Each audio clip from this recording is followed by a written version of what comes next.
কোনো গুণগুণ চেতিয়াক আমি উচ্ছেদ কৰা নাই।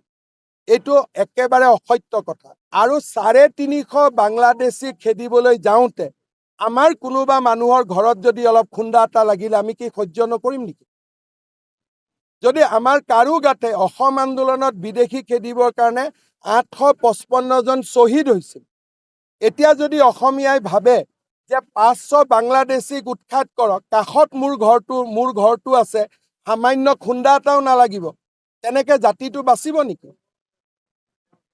তাতে কি হ'ল? কঠীয়াখিনি গ'ল, আকৌ লগাই দিলেই হ'লহেঁতেন ৰাতিপুৱা। তাক লৈতো ৰাজনীতি হ'ব পাৰে নেকি?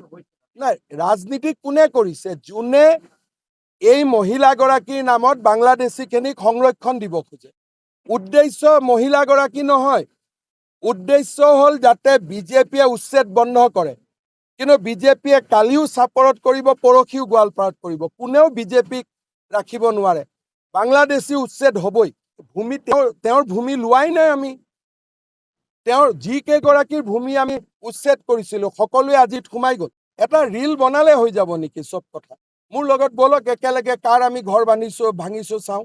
যদি আপোনালোকে গুৱাহাটীৰ পৰা জাৰ্নেলিষ্ট এটা যায়, টিম এটা, আমি আপোনালোকক লৈ যাম যে কাৰ ঘৰ আমি ভাঙিছোঁ। আমি বাংলাদেশীৰ ঘৰ ভাঙিছোঁ।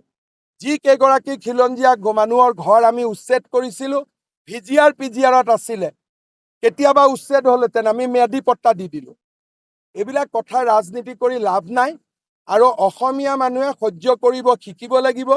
যদি বাংলাদেশীৰ গাত টোকৰ মাৰোতে আমি যদি ভাবোঁ আমি একদম ইস্ত্ৰি মাৰা চাৰ্ট পিন্ধি থাকিম, অলপো বোকা নপৰিব, কাৰোবাৰ ঘৰত বুলডোজাৰ চলিব, তাৰ বোকাও আমাৰ গাত নপৰিব, তেনেকেতো নহ'ব নহয়। আমাৰ মানুহে জীৱনো দিছিলে বাংলাদেশীক খেদিবৰ কাৰণে। এতিয়া আমি কঠীয়া কেইডাল দিব নোৱাৰোঁ।